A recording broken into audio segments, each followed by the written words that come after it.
చేయబడిన లేఖన భాగాల్లో నుండి మరి ఈరోజు రోగాన్ని అంటే ప్రార్థనని మరి లూథరన్ పంచాంగం ప్రకారము ఆల్మానిక్ ప్రకారము ఈరోజు 2 పాఠాలు జనరల్ సీరియస్ కాబట్టి 2 ఉంటాయి. ఒకటి యాకోబు రాసిన పత్రిక, రెండవది యోహాను సువార్త. 2 పాఠాల్లో నుంచి మనం ఈరోజు ధ్యానించుకోవాలి. ఈస్టర్ పునరుద్ధారణ తర్వాత 5వ ఆదివారం కాబట్టి మరి చదవబడిన లేఖన భాగాల్లో నుండి యాకోబు రాసిన పత్రిక 1వ అధ్యాయం 22వ వచనము అందరము కలిసి చదువుకున్నాం. యాకోబు రాసిన పత్రిక 1వ అధ్యాయము 22వ వచనం అందరం కలిసి చదువుకున్నాం. మీరు వినువారు మాత్రమై ఉండి మిమ్మల్ని మీరు మోసపుచ్చుకోకుండా వాక్య ప్రకారము ప్రవర్తించేవారై ఉండి. ఆమె ప్రార్థన చేస్తున్నాం. ప్రేమ కలిగిన దయ కలిగిన తండ్రి, నీ కృపలోని సన్నిధానంలో ఈ ఉదయకాలంలో మా దేవ నీవే గొప్ప దేవుడివై సహాయం చేసి నీ మందిరంలో నీ పాద సన్నిధిలో మమ్మల్ని అందరినీ నిలవబెట్టినందుకు వందనాలు, స్తోత్రాలు. ఆ దేవా నీ మాటలు ధ్యానించడానికి నేను నిలబడి ఉండగా పరిశుద్ధ ఆత్మ తండ్రి మా మంచి బోధకుడివై మాకందరికీ ఉదయకాలంలో బోధించమని, సమస్తము మర్యాదగా క్రమముగా జరుగులాగున కృప దయచేయమని నజరేయుడైన యేసుక్రీస్తు నామములో ప్రార్థన చేస్తున్నాము తండ్రి. ఆమేన్. ఈరోజు మన అంశం ఏంటంటే వాక్యానుసారమైన జీవితం. వాక్యానుసారంగా జీవించాలి. చదవని లేఖన భాగంలో మీరు వినువారు మాత్రమై ఉండి అలాగూ ప్రవర్తించిన వారుగా ఉన్నారని మరి ఏం చెప్తుందంటే వాక్యం చెప్తారు. దీనికి ఒక చిన్న ఎగ్జాంపుల్, ఒక కథ, ఒక స్టోరీ మాట్లాడుకోవాలి. ఎందుకంటే వినడము అంటే వాడు నా మాట వినలేదు అంటే వారికి ఏం చెవుడని కాదు. మనము నేను చెప్పే మాట వినలేదంటే వారికి చెవుడని కాదు, నిన్ను లెక్క చేయలేదని లెక్క, నీ మాటకు విలువ ఇవ్వలేదని. అవునా కదా? కాబట్టి ఒకరోజు మరి కుందేలు ఏం చేసిందంటే తన బిడ్డలు చెప్పి, నేను ఆహారం తీసుకొని వస్తాను, మీరు ఈ గుహలో నుంచి బయటికి రావద్దు, మన ఇంటిలో నుంచి బయటికి రావద్దు, వస్తే మిమ్మల్ని క్రూర జంతువులు తినేస్తాయని చెప్పి వెళ్ళి అవి 4-3 ఉన్నాయి పిల్లలు. వాళ్ళ అమ్మ పోయి తిరుగుకొని వచ్చేంతవరకు ఆపాడుకుంటా అమ్మ ఊరికి చెప్తుంది, భయపెట్టిస్తుంది అని మనం ఒకరికొకరు బయటికి ఆడుకున్నామని ఇంటి నుంచి బయటకు ఒకరెవరో ఆడుకుంటా మధ్యలోకి ఆడుకుంటా ఉండగానే సింహము చూసింది. సింహము చూసి ఆ 4 పిల్లలను చంపేసి ఆడపెట్టి వాటి పిల్లలను పిలుచుకోవడానికి పోతా ఉంటే అక్కడ నక్క ఉంది. నక్కను పిలిచింది. నక్క, నువ్వు రా, ఇటు కావులు, నేను వచ్చిన తర్వాత నీకేమన్నా ఇస్తా, మన పిల్లలు పిలుచుకొని వస్తా, వీటిని తిన్న తర్వాత మిగిలితే నీకు కూడా ఇస్తా. నేను నా బిడ్డలు అవి ఇంటి దగ్గర పిలుచుకొని వస్తాను. ఆడసింహము పోయింది ఎక్కడికి? గూడు దగ్గరికి పిలుచుకొని వస్తాను. దీనికి నోరు ఏం చేసిందంటే ఒకదానికి చెవులు తినేసింది. మిగతా వాటికి కూడా చెవులు ఉన్నాయి కదంటే 4వ వాడికి చెవులు తినేసింది. చెవులు మట్టంగా తినేసి కూర్చోని ఏం తెలియదంటే ఏంది నక్క. అప్పుడు సింహం వచ్చి చూసి బాధపడేది, ఏదో మిస్ అయింది, ఏదో తినేసింది. నేను పట్టినప్పుడు ఉండేట్టు ఇప్పుడు కనబడడం లేదు, కానీ చెవులే అని దానికి గుర్తు రావడం లేదు అని చూసి, ఎంత నువ్వు తిన్నావు కదా నక్క, నేనేం తినలేదు. లేదు తిన్నావని చిన్నగా తింటే వీటికి నువ్వు చెవులు తినేసినావు అని సింహం అడిగింది. ఎవరిని? నక్కను అడిగితే నేను తినలేదని గొట్టు పెట్టుకుంది. చెవు అనేది దాన్ని లేవు, అసలు తినలేదు. సరే ఇదంతా ఎందుకు పంచాయత? దాని అమ్మ వస్తుంది కదా, పిల్లలు వాటమ్మని అడుగుదాం, నీ పిల్లలకు చెవులు ఉన్నాయా లేదని అడుగుతానని సింహము అడిగింది. వాటమ్మ వచ్చి చెవులు ఉన్నాయంటే నేను చంపేస్తాను. ఒక పందెం, ఒక మాట పెట్టుకున్నాను, అగ్రిమెంట్ మాట.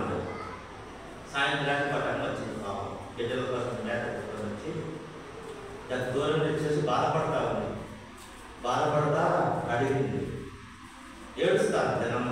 అప్పుడు సింహం అడిగేది, ఏం సింహం, ఏమి కుందేలి, నీ పిల్లలకు చెవులు ఉన్నాయా లేవా అని. చెవులు అంటే నా మాట వినిండు నాయన అనేది. ఏమనేది?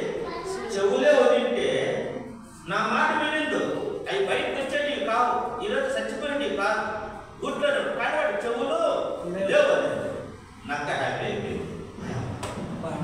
ఉన్నాయంటే నాకు అబ్జెక్ట్ లేదు, ఇంకా చంపేసాడు, సింహం చంపేసాడు. కాబట్టి ఈరోజు మనం కూడా ఈ మాట చదవాలి, మీరు వినువారు మాత్రమే ఉండి మిమ్మల్ని మీరు మోసపుచ్చకుండా వాక్య ప్రకారం ప్రవర్తించేవారైనారు. దేవుని వాక్యం విని దాని ప్రకారం జీవించకపోతే కుందేలు పిల్లలకు ఏ విధంగా గతి పట్టిందో మనల్ని కూడా సాతానుడు ఎవరిని మింగుదునా అని ఎదురు చూస్తున్నాడు. దేవుని మాటలు వినాలా, వాక్యాన్ని వినాలా, వాక్యానుసారమైన జీవితం జీవించకపోతే కుందేలు పిల్లలకు మనకు తేడా లేదు. ఉదయకాలంలో జ్ఞాపకం చేసుకున్నాం దేవుని సంగమా. ఈరోజు చెప్తున్నాడు, వాక్యానుసారమైన జీవితం జీవించేవాడు దేవుని ఇష్టడుగా బతుకుతాడు, ఈ లోకంలో జ్ఞానం కలిగి జీవిస్తాడు, దేవుని సాక్షిగా బ్రతుకుతాడు, దేవునికి ఇష్టంగా జీవిస్తాడు, దేవుని ప్రతినిధిగా దేవుని ఎందుకు అనేక మందిని రప్పించి ఒక సాధనముగా బతుకుతాడు, దేవుని వాక్యం ప్రకారం నడిచినవాడు. అందుకోసమే యోహాను సువార్త 8వ అధ్యాయము 31వ వచనం మనం చదివితే ఆ వాక్యాన్ని మనం చూడాలి. యోహాను సువార్త 8వ అధ్యాయము 31వ వచనం చూస్తే ఆ మాట చదవాలి. కాబట్టి యేసు తనను నమ్మిన యూదులతో మీరు నా వాక్యమందు నిలిచిన వారైతే నిజముగా నాకు శిష్యులయ్యుండి సత్యమును గ్రహించరు చెప్తున్నాడు. అయ్యా, వాక్యానుసారమైన జీవితం అంటే ఏదంటే నిజముగా నీవు వాక్యమందు నిలిచి ఉంటే నాకు శిష్యులు అవుతావు అని యూదులతో చెప్తున్నారు. ఈ రోజు మనం వాక్యం వింటున్నాం, మనం ఎన్నో సంవత్సరాల నుండి వాక్యం వింటున్నాం, ఎంతో మంది సేవకుల దగ్గర నుంచి వాక్యం వింటున్నాం, యూట్యూబ్ లో వింటున్నాం, టీవీలో వింటున్నాం, రేడియోలో వింటున్నాం, కరపత్రికల ద్వారా వింటున్నాం, మీటింగ్ల ద్వారా వింటున్నాం. వాక్యమందు మనం నిలిచి ఉన్నామా లేదనేది ఒకసారి పరీక్ష చేసుకోవాలి. దేవుని ప్రియ సంగమా, ఎన్నో మాటలు వింటున్నాం, దాని ప్రకారం మనం జీవిస్తున్నామా లేదా? రోడ్డుకు ఎడమ వైపునే వెళ్ళాలి అనుకున్నప్పుడు ఆ వైపునే వెళ్ళకుండా కుడి వైపున వెళ్ళేసి మనం యాక్సిడెంట్ అయితే ఎవరికి యాక్సిడెంట్ అవుతుంది? నీకు దెబ్బ ఎదురు వచ్చినంటే ఈరోజు నువ్వు వాక్యం ముందు నిలిచి ఉంటే నిజముగా నాకు శిష్యులై ఉంటారు. వాక్యం వినడం గొప్ప కాదు, కానీ అలాగూ ప్రవర్తించేవాడు గొప్పవాడు. వాక్యం ఎవడైనా వింటాడు, విని మనసులో పెట్టుకొని మనం దాని ప్రకారం జీవిస్తే ఈరోజు మనము దేవునికి ఇష్టలుగా ఉంటాం. ఎలా ఏమంటాడు? నిజముగా నాకు శిష్యులై ఉంటారు. దేవుని శిష్యులుగా మారు. శిష్యుడు అంటే ఎవరు? యేసుక్రీస్తు. గురువు ఏం చెప్తారు చేసేవాడు శిష్యుడు, గురువుకు వ్యతిరేకంగా చేసేవాడు శిష్యుడుగా, గురువు చెప్పిన పని చేసేవాడు శిష్యుడు. ఇది నా మనం ప్రార్థన చేసుకోవాలి. ఈరోజు మనం శిష్యులుగా ఉన్నామా? గురువు మాటను పెడచవని పెట్టేవారిగా ఉన్నాము. ఎందుకు? వాక్యం అంటే ఎవరు? వాక్యమందు వాక్యము ఎక్కడ ఉన్నదంటే వాక్యం ఉన్న ఎవరు ఉంటుంది? యోహాను సువార్త 1:1 ఆ మాట అన్నారు. ఆది యందు వాక్యం ఉండెను, వాక్యం దేవుడైనను, వాక్యం దేవుడైనను, ఆ వాక్యమే కృపా సత్య సంపూర్ణంగా మన మధ్య నివసించిన, ఆ వాక్యమే శరీరధారిగా మన మధ్య నివసించిన ఆ వాక్యమైన దేవుడు ఆ వాక్యంలో నిలిచింటే, ఆయన మాట నిలబడి నువ్వు జీవిస్తూ ఉంటే, జీవితాన్ని సరిచేసుకుంటా ఉంటే, ఈ ఉదయకాలంలో దేవుడు మనతో హెచ్చరిస్తున్నాడు, నిజముగా మీరు నాకు శిష్యులై ఉంటారు. వాక్యాన్ని వినాలి, విని ప్రవర్తించకపోతే సాతానుకు నీకు నాకు పెద్ద తేడా లేదు. బైబుల్ అంతా సాతానుకు తెలుసు, ప్రతిరోజు వాక్యం చదువుతాదంట, అది చేయని పని ఉంటే ప్రార్థన చేయదు, అలాగే బతకదు, అంతే సైతాన్.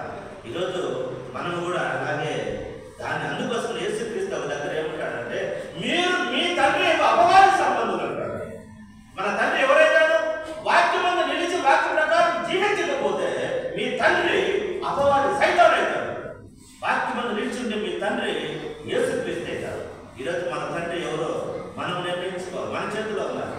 నువ్వు తప్పుడు మార్గంలో తప్పుడు సిద్ధాంతాల ప్రకారం నువ్వు జీవిస్తూ తప్పుడు పనులు చేస్తూ అన్యాయంగా జీవిస్తూ ఉంటే నీ తండ్రి ఎవరైతాడంటే అపవాది అవుతాడు. అదే నువ్వు మంచి పనులు చేస్తూ దేవునికి లోబడి దేవుని ఇష్ట ప్రకారం నువ్వు బ్రతుకుతూ ఉంటే నీ తండ్రి ఎవరైతే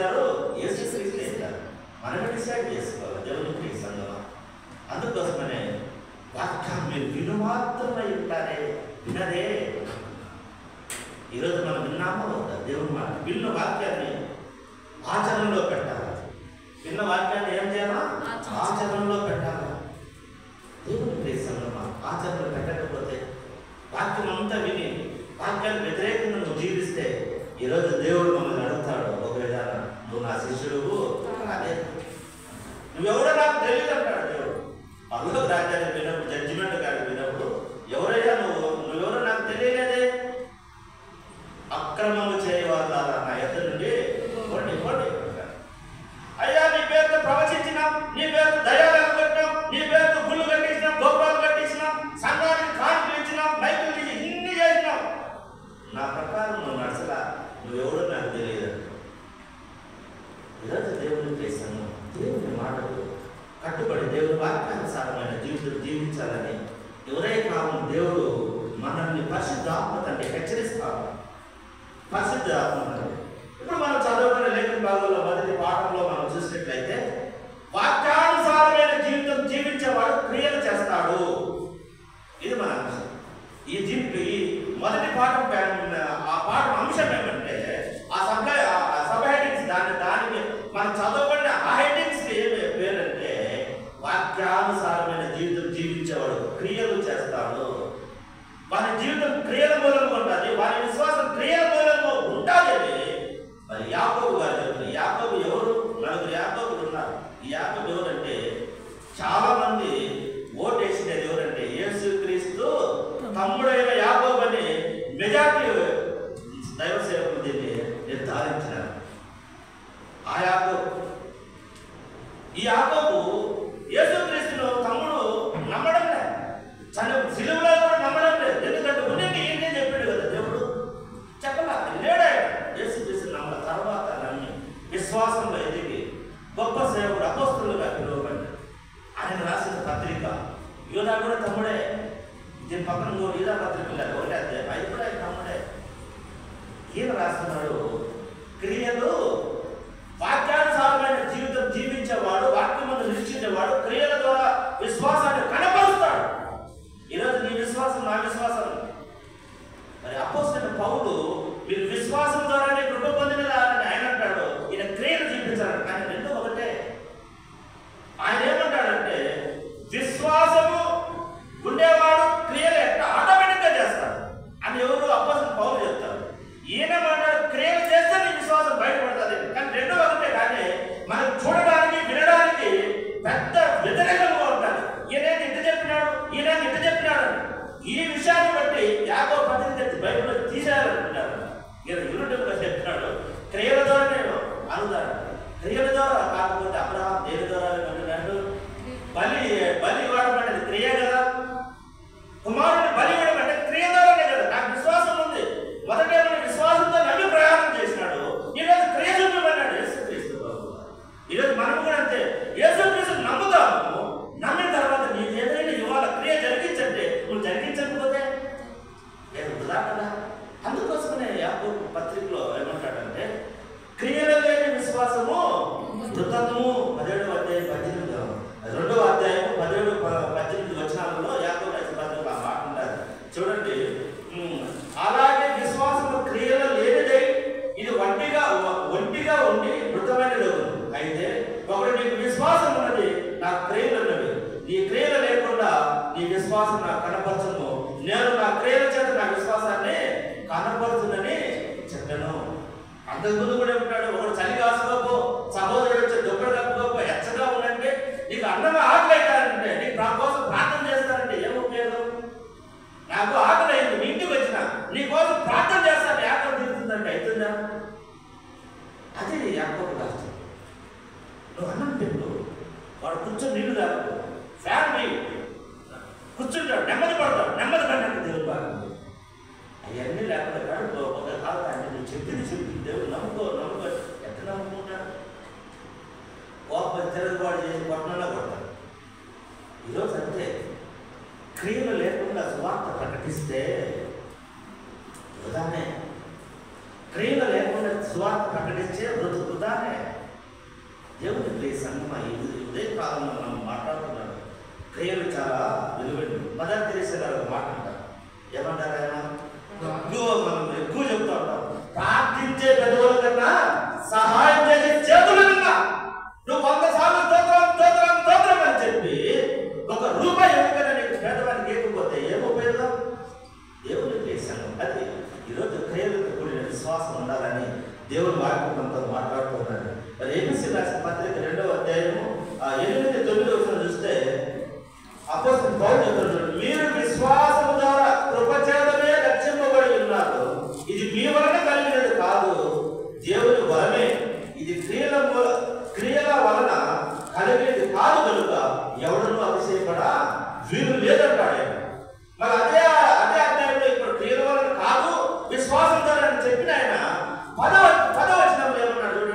వచనంలో ఏమంటున్నాడు? మరియు వాటి యందు మనము నడుచుకొనవలెనని దేవుడు ముందుగా సిద్ధపరిచిన సత్క్రియలు చేయుటకు మనము క్రీస్తు యేసునందు సృష్టింపబడిన వారమై.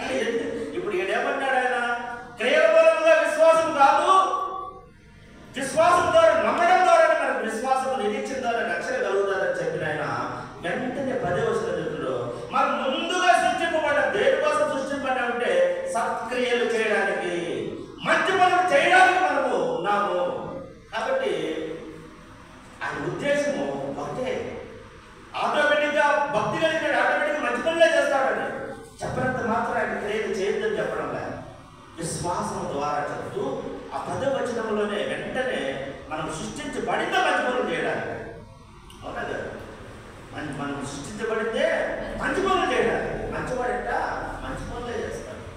నువ్వు వాక్యమును నిలిచిపోతే మంచి పనులు చేస్తావు, నువ్వు వాక్యమును నిలిచకపోతే చెడ్డ పనులు చేస్తావని ఇలాంటి భాగం చదువు. కానీ యాకోబు 2వ అధ్యాయం 24వ వచనం చూస్తే చూడండి, 2వ అధ్యాయం యాకోబు రాసిన పత్రిక 2వ అధ్యాయం 24వ వచనంలో, మనుషుడా విశ్వాస మూలమున మాత్రము కాక క్రియల మూలమున నీతిమంతుడని ఎంచబడవలని మీరు దీనిని వలన గ్రహించింది. అయినా మనుషుడా ఏమనుకుంటున్నావు? విశ్వాస మూలమునే కాదు, క్రియలు కూడా అవసరం. దీని మూలమున నువ్వు రక్షించబడినావు, నీతిమంతుడని ఎంచబడినని నీకు తెలియదా?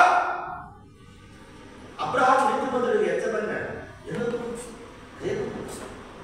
ఈరోజు అలా ఉండాలని అప్పుడు యాకోబు గారు చెప్తున్నాడు. ఈరోజు దేవుని చేశాను, మనం అలాగ చేయాలని దేవుని వాక్యం సెలవిస్తా ఉన్నారు. అలాగే చూడండి, గలతీయులకు రాసిన పత్రిక 6వ అధ్యాయం 7వ వచనంలో చూస్తే క్రియలు ఎలా ఉంటాయో, గలతీ 6:7, గలతీ 6వ అధ్యాయం 7వ వచనంలో చూస్తే, మోసపోకుడి, దేవుడు వెక్కిరింపబడడు. 6వ అధ్యాయం 7వ వచనంలో అదేనా ముందు దాని వాక్యోపదేశము పొందువాడు ఉపదేశించువానికి మంచి పదార్థం అన్నిటిలో భాగం ఇవ్వలను.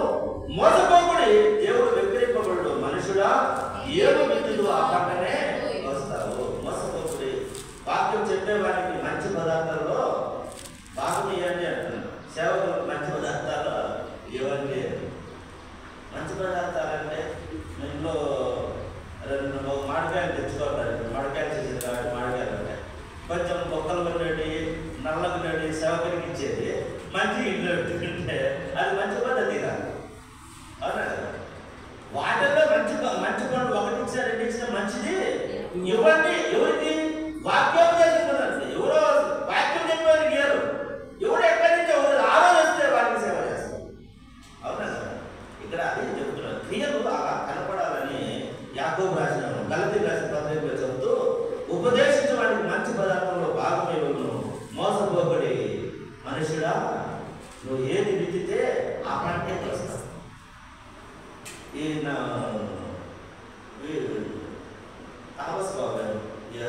తామస్ బాబు కథ చెప్పాడు. ఒక రాజు ముగ్గురిని పిలిచి వాళ్ళకి ఏం చెప్పినంటే, అడవికి పోయి మంచి పండు నా కోసం తేపండి. 4 రోజులు ఉండేటిగా, ఆ కథ నాకు గుర్తు వస్తుంది. 4 రోజులు ఉండేటిగా, నేను 4 రోజులు ఆ పండుతో నీకు బ్రతకాల, లేదా వారం రోజులు అనుకో, వారం రోజులు ఆ పండుతో నేను తిని బ్రతికేటిగా రాజు చెప్పినాడంట. మీరు అడవికి పోయి మంచి పండ్లు వారానికి సరిపోయేట్టుగా పెడతారంటే నేను అవే తిని బతుకుతావు రూమ్లో. మళ్ళీ వేరే తింటే అన్నం అవుతుంది, అయ్యేట వాటంతా తింటా అంటే ముగ్గురు పోయినారంట. ముగ్గురు పోతే ఒకడు ఫస్ట్ సంచిలో మంచిగా ఉన్నట్టు వేసినాడంట. ఒక 4 భాగానికి 3 భాగాలు చేశాడు. మళ్ళా మధ్యలో ఏం చేస్తాడు? ద్వార వేసినాడంట. పైన ఏం వేసాడు? పండు వేసుకొని వచ్చినాడు. ఒకడేం చేసినాడు? పచ్చి అన్ని ఒక భాగానికి వేసినాడు. ఇంకేం లేక ఆకులన్నీ వేసేసాడంట. నాకు రాజు తింటాడా? ఊరికే చెప్పినాడని కొత్త ఆకులు అవన్నీ వేస్తాడు. ఇంకొకరు దొరికిన పుచ్చుకునేటి, ఎరికినట్టు అన్ని వేసి పైన మాత్రం ఒక లేయర్ మాత్రమే మంచి పండు వేసుకుని రాజు చూస్తాడా, తింటాడా? ఊరికే లేదు చెప్పేసి అవి పెట్టాడు. అవి పెట్టేసి రాజు నేను గిఫ్ట్ అన్నాడు. వాడి పంట వాడే తినాలి, వాడు ఎత్తుకొచ్చి వాడే తినాలి, వాడికి పెట్టినాడు.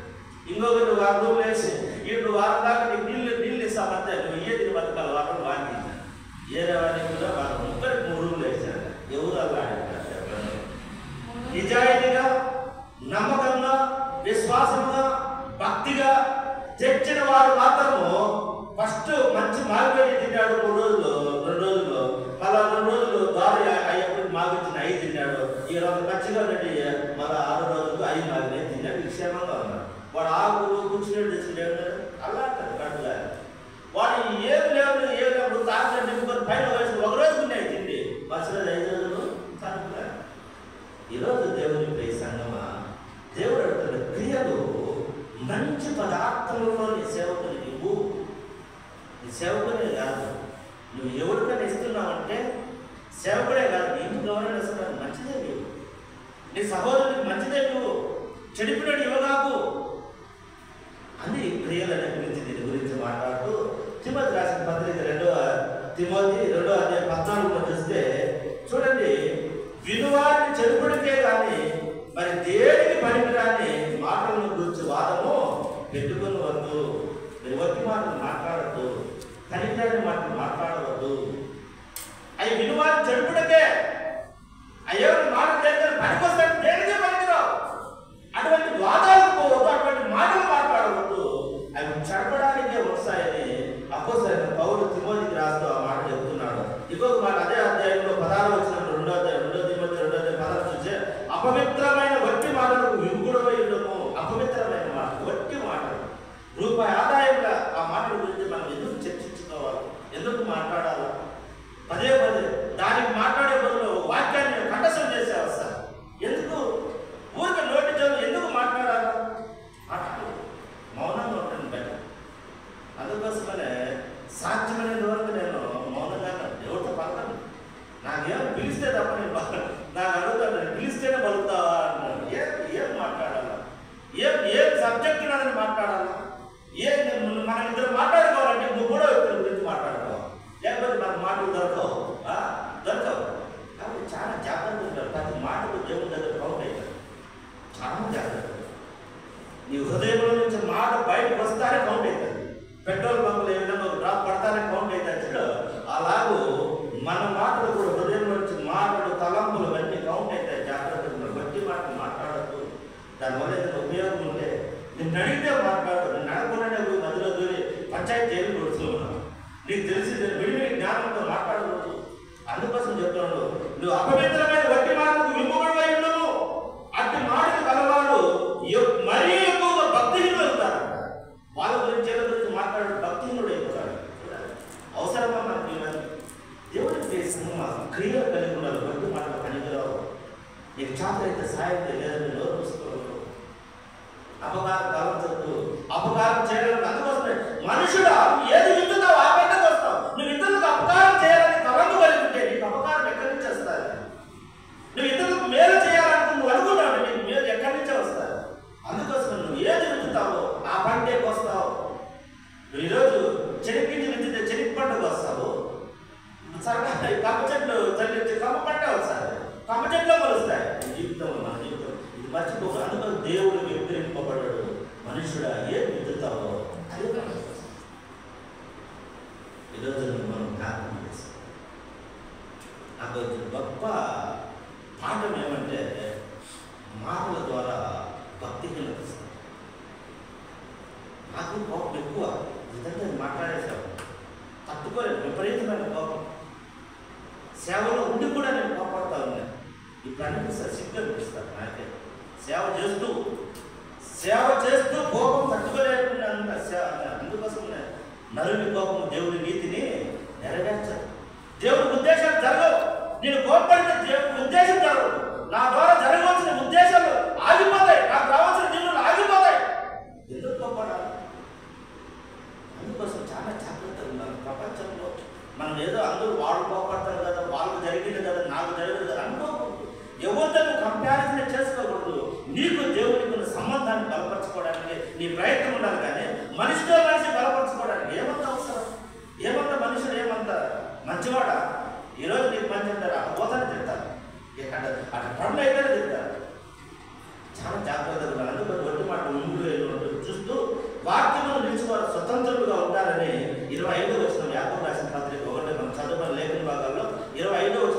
ఏమంటాడంటే వాక్యమందు నిలిచిన వాడు స్వతంత్రుడు. ఎలా స్వతంత్రుడు కలిగి ఉంటాడు చూడండి. దేవుడు వాక్యమును స్వాతంత్రం ఇస్తున్నాడు. అటు వారు నియమము గల దేవుడి వాక్యం శ్రద్ధగా విని చూడండి, శ్రద్ధగా విని దాని యొక్క నిలబడగా ఉన్నవారు దానిని పాటించేవారు. దాన్ని ఎవరు పాటించేవారు ఎవరో వారు దేవుడి వాక్యము విని మర్చిపోకుండా తగిన క్రియలు చేయించు వాక్యం ప్రకారం చే క్రియల మూలంగా ధన్యుడవుతాడు. ఎవరైతే వాక్యం విని వాక్యాన్ని ప్రకారం ఆయన మూలంగా ప్రార్థన చేస్తూ వాక్యానుసారమైన జీవితం జీవిస్తే వాడు ధన్యుడవుతాడు, ధన్యత కలుగజేస్తాడు. ధన్యుడు ధన్యత కలుగు. నాకు ఒక వ్యక్తి చెప్పినాను, నేను ఇంటే ఆ వ్యక్తి ఆ ఒక పాస్టర్ గారితో మాట్లాడుతూ ఉంటే నాకు అన్యాయం చేసినప్పుడు తిడతా ఉన్నాడు. తిడతా ఉన్నాను, చెడ్డమాటలు తిడతా ఉన్నాను. నాకు అన్యాయం చేసినాడు, నేను చెడ్డమాటలు తిడతా ఉన్నాను. ఎవరు ఎదురు మాట్లాడేవాడు పాస్టరే. ఆ పాస్టర్ చెప్పినప్పుడు ఈయన చేసిన పనికి నా కోపం తిడతా ఉన్నాను. ఆయన ఒక మాట అన్నాను, భయపడినాను. ఆ మాట అన్నాను, భయపడ్డాను. నీవు ఇద్దరు పోలీస్ స్టేషన్ వెళ్తారు, నిన్ను ఒక వ్యక్తి కొడతాడు, నువ్వు తిరిగి కొడితే నీ మీద కేసు బుక్ అవుతుంది, ఆయన మీద కేసు బుక్ అవుతుంది. నిన్ను ఆయన కొట్టినాడంటే నువ్వు ఆయన కొట్టకుండా పోయేసి నీవు స్టేషన్కి వెళ్తే ఆయన మీదనే కేసు బుక్ అవుతుంది. నిన్ను అన్యాయం చేశాడని నువ్వు తింటున్నావు కాబట్టి దేవుడి దగ్గర ఆయన మీద కేసు బుక్ అవుతుంది, నీ మీద కేసు బుక్ అవుతుంది. జాగ్రత్త చెప్తున్నాను. ఆ రోజు నా కోపం భయపడిపోయింది. ఎందుకు నేను కేసు పెట్టించుకోవాలి ఆయన దగ్గర? అందుకోసం నేను మా ఇంట్లో కూడా చెప్తా, మనకి నా బిడ్డలకు నేను చెప్పేటప్పుడు ఏదైనా చెప్పేటప్పుడు కూడా వేరే మూడో వ్యక్తి గురించి నేను మాట్లాడానంటే దేవుడి గురించి మాట్లాడతా, దేవుని ఉద్దేశాల గురించి మాట్లాడతా, సంఘం ఎలా నిర్మించాలని మాట్లాడతా, సంఘ సేవ ఎలా చేయాలో నేర్పిస్తా, ఏ విధంగా నీతిగా బ్రతకాలో నేర్పిస్తా, నిజాయితీ బ్రతకాలి. నిన్న కూడా చెప్పాను, మాట ఇచ్చి తప్పకూడదు. మాట ఇస్తే తప్పకూడదు. మనకు నష్టం జరిగినా కూడా తప్పకూడదు. ఎందుకంటే 15వ కీర్తనలో ఉన్నది ఆ మాట. 15వ కీర్తన 4వ వచనంలో ఆ మాట మన బిడ్డలకు అవే నేర్పించాలి. మనకి ఇచ్చే ఆస్తి అదే. 15వ కీర్తన 4వ వచనంలో ఆ మాట ఉన్నది. చూడండి ఎంత చక్కని మాట. కీర్తన 15. అతని దృష్టికి నీచుడు అసహ్యుడు, అతడు యెహోవా యందు భయభక్తులు గలవారిని సన్మానించును. అతడు ప్రమాణం చేయగా నష్టము కలిగినను మాట తప్పడు. ఒకవేళ నేను ఒకరికి 100 రూపాయలు ఇస్తానని చెప్పిన, ఇస్తే నాకు నష్టం జరుగుతుంది ఏమో అనుకుంటే వద్దు. ఈ దేవుడు వాక్యం చెప్తారు, నువ్వు ఒక మాట చెప్తే నష్టము కలిగిన మాట తప్పడు. ఎవడు వాడు? దేవుడి చేత నీతిమంతుడు అనిపించుకునేవాడు, ఆయన గుడారంలో నివసించాలనుకునేవాడు. బయట ఉంటుంది 15వచనంలోనే, యెహోవా నీ గుడారంలో అతనిగా నివసించేవాడు ఎవడంటే మాట తప్పనివాడు. ఎవరైతే మాట తప్పడో దేవుడు గుడారం అంటే దేవుడి రాజ్యంలో దేవుడి స్థలంలో ఉండేవాడు. వాడు చేసే పనులు ఇవన్నీ ఎవరంటే భూలోకంలో మాట తప్పడం. ఇది నాకు మనం జ్ఞాపకం చేసుకోవాలి. ఇవన్నీ ఉండాలి. అందుకోసం చెప్తాను, వట్టి మాట వద్దు. ఒకవేళ మాట ఇస్తే దానికి కట్టుబడి ఉండు, కట్టుబడి. అలాంటప్పుడు నువ్వు చేయలేకపోతే మాట ఇవ్వగాకు, నీ వల్ల కాకపోతే మాట ఇవ్వగాకు, వస్తుంది. ఎందుకు ఇవన్నీ మనం మాట్లాడుకోవాలి.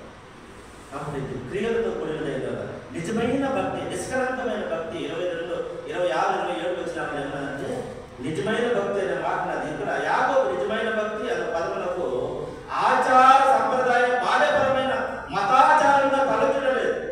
ఏదో ఆచారమైన భక్తి కాదు ఇది. క్రియలు ఉండాలని చెబుతూ మరి ఆత్మీయంగా స్పందన అవసరాల్లో ఉన్న వారికి సేవలు నిదర్శనంగా ఉండాలి. ఆత్మీయంగా ఎవరికైనా అవసరంలో ఉంటే సేవ లేదు, సేవకులు ఉండాలి. ఈరోజు సేవకుడు అంటే ఎవరింటికి వెళ్తే వాళ్ళే కానుకలు ఇస్తారా అని పోకూడదు.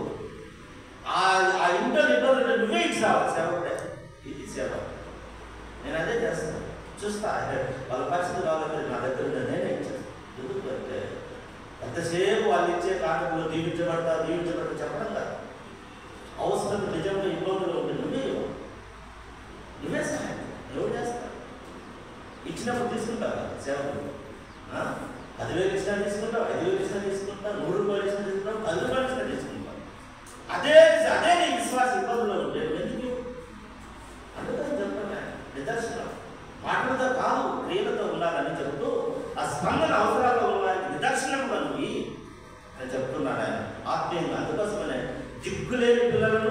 విధవరాలను పరామర్శించు. ఇది క్రీస్తు చూపిన మాదిరి. ఆయన చెప్తున్నాను, నువ్వు దిక్కులేని పిల్లలను వాళ్ళకి సహాయం చేయి. 27వ వచనంలో నిజమైన భక్తి అంటే ఏంటంట? భక్తి అంటే ఏంటి? భక్తి అంటే ఏమన్నాడు? విధవరాలను దిక్కులేని పిల్లలను వారి ఇబ్బందుల్లో పరామర్శించుతారు. నీకు డబ్బులు ఎక్కువ ఇస్తారు, సంతోషంగా ఇంటికి పోయేసి మన పోతాన్ని మర్యాద చేస్తాను ఇంటికి గడిపోతుంది. ఏ ఇల్లు అయితే దుఃఖపడతాను, ఏ ఇల్లు అయితే బాధతో ఉన్నారు, ఏ ఇల్లు అయితే సమస్యలతో కొట్టిపెట్టాడుతున్నాడు, ప్రార్థన చేసి వాళ్ళు ఓదార్చి అది నిజంగా సహాయం చేసి వచ్చేది నిజమైన భక్తి. నేను భక్తి పనులన్నీ ముసుగేసుకొని లేదంటే బాగా తెల్లగుడు వేసుకొని స్తోత్రం కూడా కాదు. వారి ఇబ్బందులను పరామర్శించు అంటున్నారు. ఆ మాట చెప్తూ ఆయన ఏసామంటాడు. ఏసామే 25 15:30-40 నేను ఆకలి కొట్టింది, నాకు వస్త్రహీనుడు అయింది, నేను చెరసాలలో ఉంటుంది చూడవచ్చు, నేను రోగిని అయింది అని ఎప్పుడు ప్రభు ఇవన్నీ మిక్కిలి అనుకులైన ఈ సహోదరులు చేస్తే నాకు చేసినట్టు కదా. ఇది క్రియల్లో యాకోబు ఎందుకు చెప్తున్నాడంటే దిక్కులేని పిల్లలు ఎందుకు చేయమంటున్నాడంటే ఇవి చేయండి. యేసుక్రీస్తు ఒక రోజు ఆయన అడుగుతాడు, నాకు చేసినారని ఆయన చెప్తాడు. ఈరోజు నువ్వు చేయకుండా పోతే ఏం చెప్తావు చెప్పండి? ఏ రోజైనా నువ్వు వస్త్రం ఇచ్చినావా? ఏ రోజైనా ఒక అన్నం పెట్టినావా? ఏ రోజైనా నాకు నీళ్ళు ఇచ్చినావా? ఏ రోజు నేను హాస్పిటల్లో చూడు వచ్చినావా? ఏ రోజైనా నాకు జైలు పట్టకపోతే ఒక రోజు నేను పరామర్శించి వచ్చినావా? నేను ఈ 3 చేసినా కానీ 3 చేసినా జైల్లో పోయి పరామర్శించాలి, బాధపడినా, ఒక సంవత్సరం పోరాడినా, ఒక్కరోజు దొరికింది. వేరే వాళ్ళు పోతే వాళ్ళతో పాటు వాక్యం చెప్పి ప్రార్థన చేసి అప్పుడు నా మనసులో వదిలిపోయింది. ఎందుకంటే ఈ 4 చెప్పిన దాంట్లో ఒకటి చేయాల. ఏది? జైలుకి పోయి ఎవరిని పరామర్శించాల, ప్రార్థన చేయాల. బయట చేసిన హాస్పిటల్లో పోయిన ప్రార్థన చేసి ఇళ్ళకి పోయినాము, వస్త్రాలు ఇవన్నీ అన్నము జరుగుతాయి, ఈ కాలంగా జరిగేది. కానీ నా భయం, నా అంతరంగంలో ఏముందంటే నువ్వు చెరసాలలో ఉండి చూడవచ్చిందో అన్నప్పుడు ఒక్క సంవత్సరం పోరాట ఎట్ట తిరిగిపోవాలి ఏది పోవాలంటే నాకు మార్గం ఉంది. ఎట్ట పోవాలా?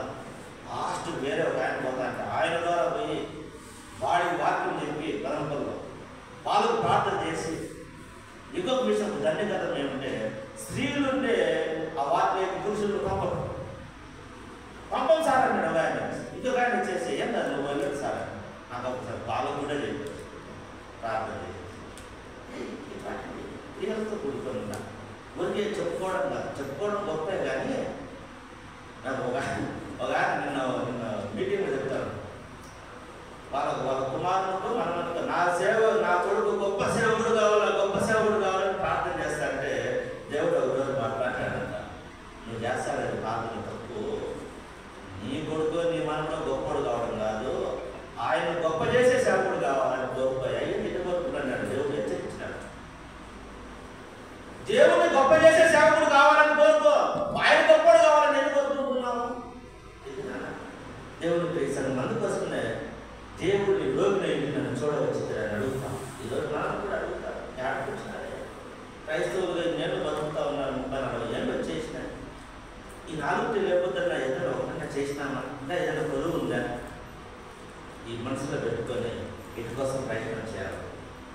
ఏది కొలువైనా దాన్ని సరి చేసుకోవాలి. అలాగే ప్రవక్తలు కూడా చెప్పినారు. ప్రవక్తలు కూడా ఏం చెప్పినారంటే కీర్తన 68:5 ఏమన్నారంటే ప్రవక్తలు యేసుక్రీస్తు ఆ మాట చెప్పినాడు మత్తయి సువార్తలో. ప్రవక్తలు కూడా ముందు చెప్పినారు. కీర్తన 68:5 తన పరిశుద్ధ ఆలయం ముందు దేవుడు తండ్రి లేని వారికి తండ్రియు విధవరాలకు న్యాయకర్తనే ఉన్నాడు. తండ్రి లేని వారికి తండ్రిగా ఉన్నాడు, విధవరాలకు న్యాయకర్త అయ్యాడు. ఇంకొకరు కూడా జకర్యా గ్రంథం 7:6-10 వరకు మనం చూస్తే విధవరాలను తండ్రి లేని వారిని పరదేశులను దరిద్రులను బాధ పెట్టకుడి, మీ హృదయమందు సహోదరులు ఎవరిని కీడు చేయ తలంచద్దు, బాధ పెట్టద్దు. పరదేశులు ఎక్కడి నుంచి వస్తారు? ఊరి నుంచి, ఏదో దేశం నుంచి వస్తారు, ఏదో ప్రాంతం నుంచి బతకలేక ఇక్కడికి వస్తారు. వారు మన దగ్గర ఉంటే వారికి దిక్కు లేని వాళ్ళ మీద దులం చూపించడం, వాళ్ళ మీద అధికారం చూపించి మా మాట వినండి, ఎక్కడి నుంచి వచ్చినారా ఇట్లాంటి చేయండి. దేవుడు చాలా ఉన్నాయి. ప్రార్థన ఒకటే కాదు, దేవుడు కోరుకుంటాడు.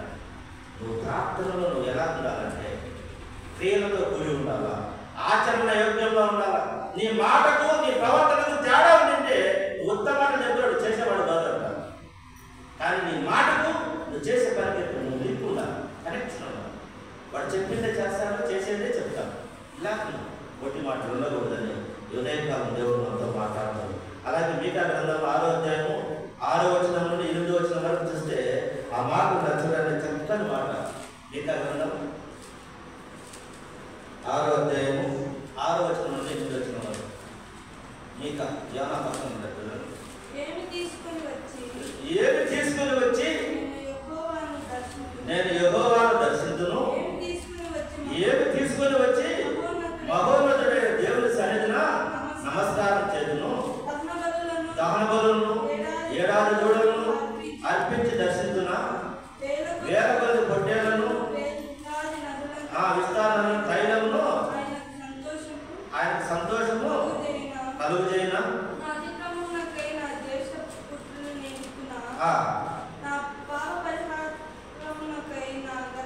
నేను ఇస్తున్నా మనుష్యుడా, ఏది ఉత్తమమో అది నీకు తెలియబడి ఉన్నది. న్యాయముగా నడుచుకొనుడియు కనికరమును ప్రేమించుడియు దీన మనస్సు కలిగి నీ దేవుని ఎదుట ప్రవర్తించడం ఇంతే కదా యెహోవా నిన్ను అడుగుచున్నాడు. ఏమడుగుతున్నాడు దేవుడు? నిన్ను న్యాయంగా ప్రవర్తించు, దీన మనస్సు కలిగి నువ్వు ఎవరికి అపకారం చేయొద్దు. ఇదే కదా నేను అడుగుతున్నాను. నేనేమన్నా కోర్టు వివరించమంటున్నానా? ఏమడుగుతున్నాను? ఆ మాట ఎంత చూడండి. న్యాయంగా నడుచుకొనుడియు కనికరము ప్రేమించుడియు దీన మనస్సు కలిగి దేవుని కాదు. ఇదే కదా యెహోవా నేను అడుగుతాను. ఏమన్నంత కష్టమా? దినాన్ని మనం జ్ఞాపకం చేసుకోవాలి దేవుని ప్రేక్షను. ఇంకా రెండవ పాఠంలో సువార్త పాఠంలో ఏముందంటే వాక్యానుసారమైన జీవితం చేసిన ప్రార్థన కూడా చేస్తారు. ఇవన్నీ ప్రార్థన గురించి ఈ ప్యాసేజ్లో ప్రార్థన గురించి చెప్తున్నాడు. ఆయన 14, 15, 16 అధ్యాయాలు మేడగదిలో చేసిన సంభాషణ శిష్యులకు మాత్రమే చెప్పినది. ఇది గొప్ప బేస్తవారం మాటి దర్శనం. ఆ రోజు ఆ మాటి దర్శనం శిష్యులను దగ్గర పెట్టుకొని వాళ్ళకు బోధించిన ఆ ఉపదేశాలే ఈ 15, 14, 15, 16 అధ్యాయాలు. ఈ అధ్యాయంలో యేసుక్రీస్తు ప్రభువు వారు చెప్తున్నాడు. ఆయన ఏమంటున్నాడంటే ఈ లోకంలో జయశీలుగా జీవించడంలో మరి బోధిస్తా ఉన్నాడు. ఆయన 16వ అధ్యాయంలో ఆయన చెప్తా ఉన్నాడు మీరు ఎలా నడుచుకోవాలో అని. 20 మీరు నన్ను ఇంతకుముందు ఏం అడగలేదు, మీరు అడగండి నేను ఇస్తాను. ప్రార్థన చేయండి ఇస్తాను. తండ్రికి ప్రార్థన చేయండి ఇస్తాను. మీరు ఏం కావాలో అడగండి. ఏమడుగుతామంటే ఆయన ఈ లోకంలో జయశీలుగా జీవించాలంటే అనగా మన దుఃఖం సంతోషంగా మారాలంటే మొదట మనము ఆ వాగ్దానాన్ని నమ్మాలి.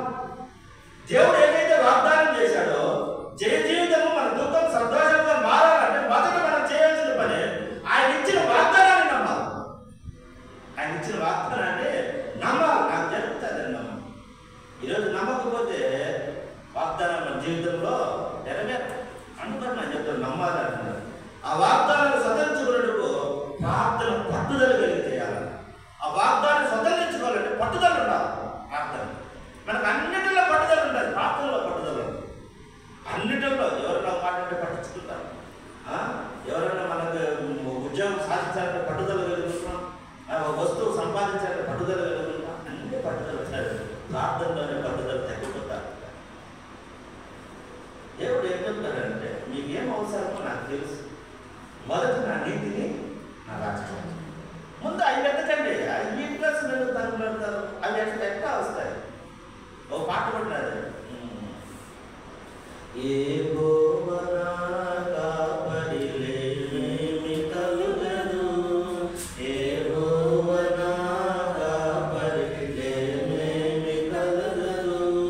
కృపాక్షేమ ఆ లైన్ దాంట్లో కృపాక్షేమములు బంటులు వల్లే నా వెంట వచ్చుననే మాట నాది లైన్. నాకు అది ఇష్టం. కృపాక్షేమాలు బంటు వల్లే అంటే బంటులు మన వెనకంటే వాళ్ళు సేవకులు మాత్రం వెంట వస్తాయి. ఏంటి? కృప క్షేమ. నువ్వు వాడి వెంట పడితే అవి రెక్కలు చేకలిపోతాయి. మొదట ఆయన రాజ్యాన్ని ఆయన నీతి నువ్వు వెతుకు, నీ వెంట అవి పడతాయి. నువ్వు వాటి వెంట పడతావు. నువ్వు జనులకు క్రైస్తవులకు ఈ మధ్య లాజిక్ తిరగడంలా మనం ఏది పట్టుకుంటే ఎక్కడ స్విచ్ చేసి ఎక్కడ వస్తాయి తిరగడం అవి తెలుసుకున్నాడు ధన్యుడు. ఈరోజు నువ్వు మొదట ఆయన నీతిని ఆయన రాజ్యాన్ని వెతుకు. ఆయన పాదాల చెంత గడుపు.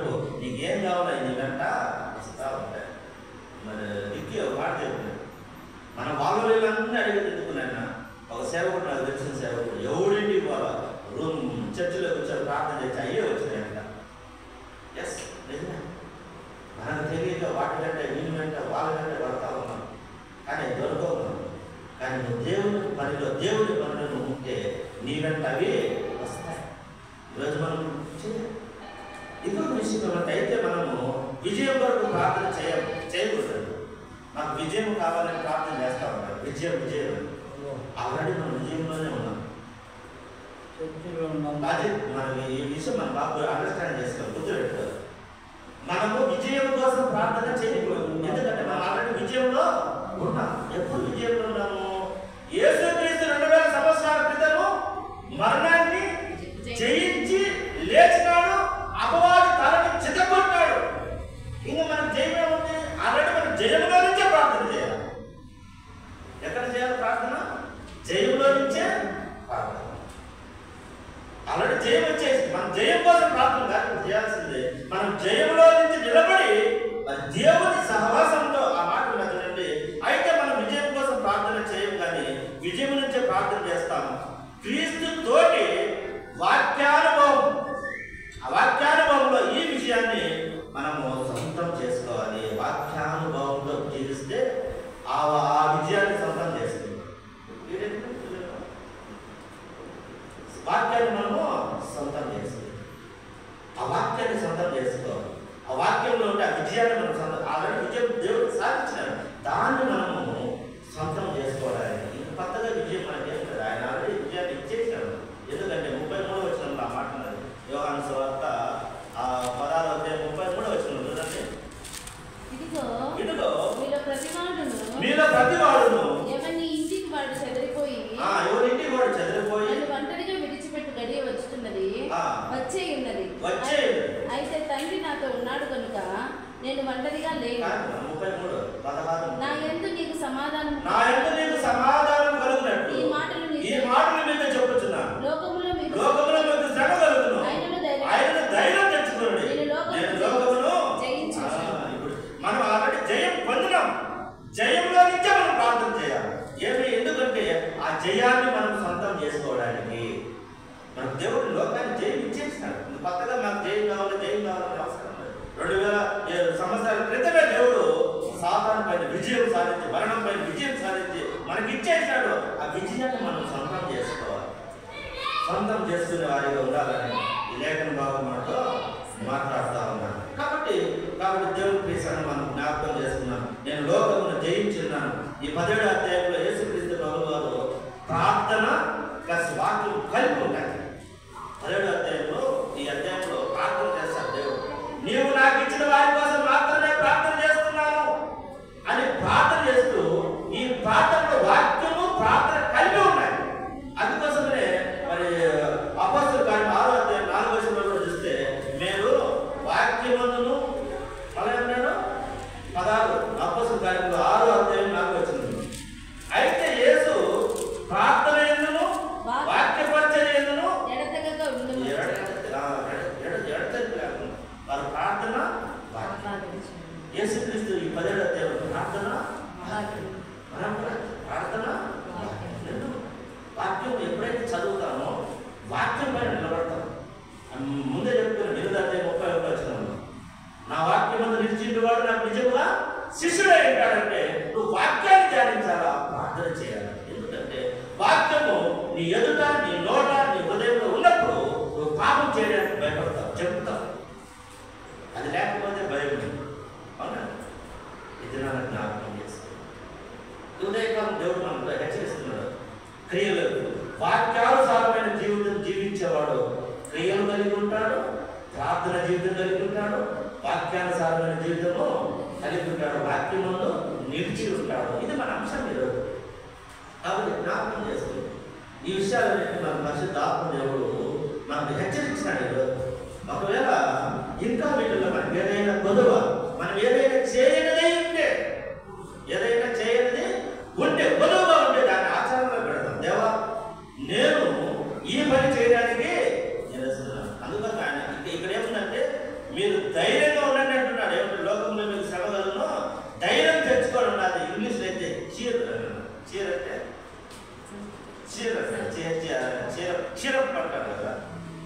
దానికి ఏమంటే ఉత్సాహంగా ఉండండి నేను మాట్లాడినా. ఏమన్నది? ఉత్సాహం కాండి, గురిమే ఉత్సాహం అంటారు. చేసిన అడ్వర్టైజ్మెంట్ ఇస్తా ఉంటారు. చీరప్ అంటే ధైర్యం అనే మాట తెలుగులో ఉంది, ఇంగ్లీష్లో చీరప్ అంటే చీరప్ అంటే ఉత్సాహంగా ఉండండి, సంతోషంగా కాదు, ఉత్సాహం, ధైర్యం, ఉత్సాహంగా ఉండండి. నీ లోకాన్ని జయించింది మీరు ఉత్సాహంగా ఉండండి. లోకంలో శ్రమ వస్తుంది, శ్రమలో ధైర్యంగా ఉండాలా, శ్రమలో ఉత్సాహం ఉండాలి. మరి శ్రమలో ఎక్క సమయం వచ్చేది ధైర్యం అంటే అదే విశ్వాసం. శ్రమలో ఎక్కడ ఎవరైనా మనం బాధ పెడితే ఉత్సాహం వస్తాడా? ఎదురుగా ఉంటాయి మన మాట. కానీ ఆ మత్తయి సువార్తలో కూడా ఉన్నది 5వ అధ్యాయం. ఏమంటారంటే 10వ వచనంలో, మిమ్మల్ని హింసించి దూషించి మీ మీద చెడ్డ మాటలలో పలుకున్నప్పుడు మీరు దాన్ని సంతోషించి ఆనందించుడి. ఎట్ట ఆనందం అంటే, నువ్వు నిన్ను వారు తిడుతూ హింసిస్తూ దూషిస్తుంటే నీకు పరలోకంలో నీ మహిమ అధికమైందని నువ్వు గుర్తుపెట్టుకోవాలి. నిన్ను ఎవరైనా తిడతా అంటే నా అకౌంట్లో మరి పుణ్యం కార్యం లేదంటే పరిశుద్ధాత్మ దేవుడు నా అకౌంట్ ఎక్కువ బ్యాలెన్స్ వేస్తాడు, మంచి కార్యాలు ఎక్కువ.